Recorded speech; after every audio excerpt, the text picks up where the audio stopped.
Hello everyone. आज हम class 11th का चैप्टर 3 अकाउंटिंग प्रिंसिपल्स के दो और प्रिंसिपल्स को पढ़ेंगे। First one is objectivity concept and second is going concern concept. अगर आपको और प्रिंसिपल्स पढ़ने हो तो आप प्लेलिस्ट चेक कर सकते हैं। तो चलिए स्टार्ट करते हैं। Objectivity concept. अब देखिए इस कॉन्सेप्ट में क्या होता है।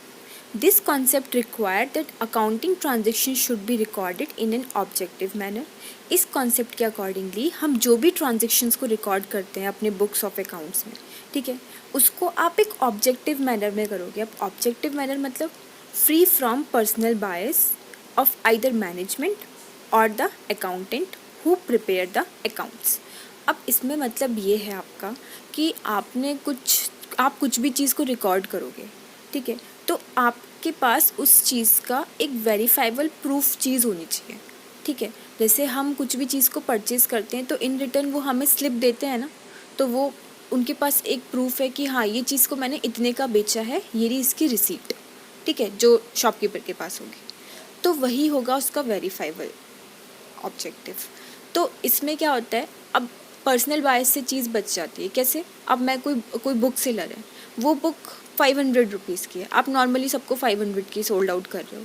अब आपका कोई रिश्तेदार आया, आपने उसको दे दी 100 रुपये में, तो ये क्या हो गया? ये हो गया पर्सनल बायसनेस, ठीक है। आपको उसको भी 500 का ही बेचना है और वही पे स्लिप में आपका रिकॉर्ड होगा, वही आप उस स्लिप को लगा सकते हैं, ठीक है। तो आपके पास प्रूफ होगा कि हाँ मैंने इसको इसी रुपीज़ में सोल्ड आउट करी है। तो इट इज़ पॉसिबल ओनली, ये कब पॉसिबल होगा? जब आप each transaction is supported by verifiable document. जब हर एक ट्रांजेक्शन का हमारे पास क्या हो? वेरीफाइबल डॉक्यूमेंट हो। अब वो किस टर्म में भी हो सकता है, आपने किसी को वाउचर दिया हो, ठीक है, वाउचर पे लिखा हो, या फिर कोई कैश मेमो बना रखा हो, या फिर पे इन स्लिप हो गया, ठीक है। तो इन सब चीज़ों से आप अपने जो भी ट्रांजेक्शन है उसको वेरीफाई कर सकते हो। तो ये था आपका objectivity concept. Next one is going concern concept. अब देखो आपको गोइंग वर्ड से ही क्लियर हो रहा होगा, मतलब क्या कि जो आप बिज़नेस स्टार्ट करते हो उसको आप एज अ टेम्परेरी नहीं करते। अब आपने बिज़नेस स्टार्ट करा तो आप ये तो मानोगे ना कि मेरा बिज़नेस लंबे टाइम तक चले, ठीक है। काफ़ी लंबे टाइम तक हम चलाने की अपने बिज़नेस को कोशिश करते हैं। जब हमें फ़ायदा होता है तो बहुत लंबे टाइम तक हमारा बिज़नेस चलता भी, हम इसको चलाते भी हैं।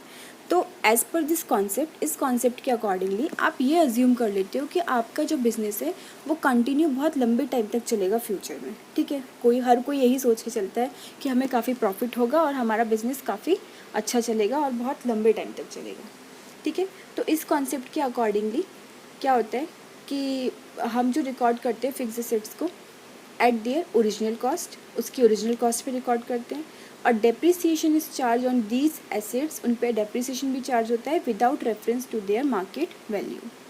अब देखिए इसमें फिक्स एसेट्स का और क्या है कि जब आपका गोइंग कंसर्न कंसेप्ट होगा तो आप अपने बिज़नेस को लंबे समय तक चलाओगे। जब आप बिज़नेस को लंबे समय तक चलाओगे तो अब आप उसके लिए बिल्डिंग परचेज़ करोगे, क्योंकि हमारा ऑब्जेक्टिव क्या है? लंबे समय तक चलाने के लिए, ठीक है। बिल्डिंग परचेज़ करोगे, बिल्डिंग किस में आ जाएगी? फिक्स एसेट्स, क्योंकि 1 साल से ज़्यादा तक का यूज़ है ना।